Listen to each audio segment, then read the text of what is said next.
আসসালামু আলাইকুম। আমি সাইদা পূর্ব বর্ধমানের এই ছোট্ট গ্রাম থেকে বলছি। তো এখন আছি আমি আমার ননদের বাড়িতে। তো এইখান থেকে আমি এখন ব্লগ শুরু করছি। তো সকাল সকাল এই যে বিছানাটা সুন্দর করে গুছিয়ে নিচ্ছি। ওপরেতে আমি, আমার মেয়ে, আমার ননদ শুয়েছিলাম, আর নিচেতে আমার ছেলে আর আমার ছোট ভাগনা শুয়েছিল।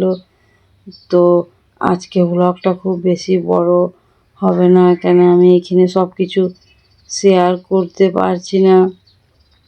তো যেইটুকুন পেরেছি তো সেইটুকুন আপনাদের সাথে শেয়ার করছি। তো আজকে আমরা সব, আমার ভাগনা, আমার বৌমা, আমরা সব আজকে বেড়াতে যাব। তো সেরকম কিছু শেয়ার করছি না। তো দেখি সবাই বেরোবো, একটু পরেই বেরোবো, সকালের দিকে সব বেরোবো। তো দেখুন আমরা কোথায় যাই। আজকে রাত্রে খাওয়া দাওয়া করে বাড়ি চলে যাব। বর আসবে, নিয়ে চলে যাবে আমাদের বাড়ি, আমার ননদের বাড়ি। আপনাদের কাছে তো বলেছি বেশি দূর না।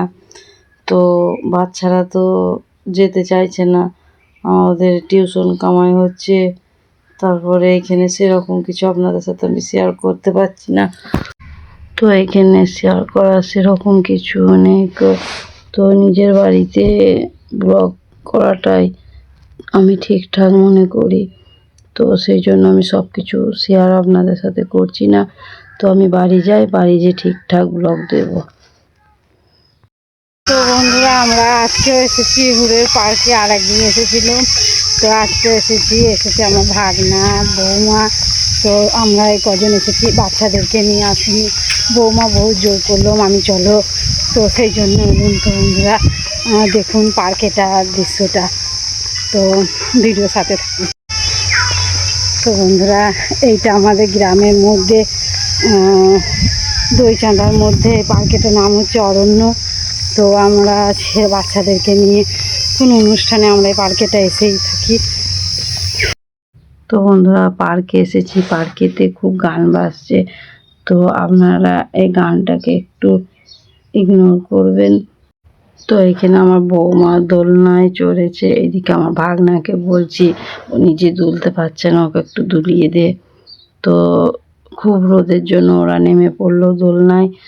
তো আমি মনে করলাম একটু বসবো, তো এত রোদ, ওই জন্য দোলনায় বসতে পারছি না। তো এখানে দৃশ্যটা এত সুন্দর, কি বলবো আপনাদেরকে, খুব ভালো লাগছে। আর এত সুন্দর হাওয়া দিচ্ছে, ওয়েদারটাও এত সুন্দর, খুব এনজয় করছি। তো এরপরে কিছুক্ষণ থেকে বাড়ি চলে যাব, কেন এখন বাজে আপনার এই 1:30টার মতন। তো ভাগনার তো ছোট বাচ্চা, আমারও বাচ্চাদেরকে আমি রেখে এসেছি। তো দেখি তাড়াতাড়ি বাড়ি চলে যাব। আমি তো কাপড় পরি না, কাপড় খুব কমই পরি। তো এই কাপড়ের জড়িগুলো গায়ে খুব ভুগছে, খুব বিরক্ত হচ্ছি। তো দেখি এটার থেকে আগে আমি আমার বাড়ি যাব, তারপরে কাপড়টাকে খুলে অন্য কিছু পরে তারপরে আমি আমার ননদের বাড়ি যাব।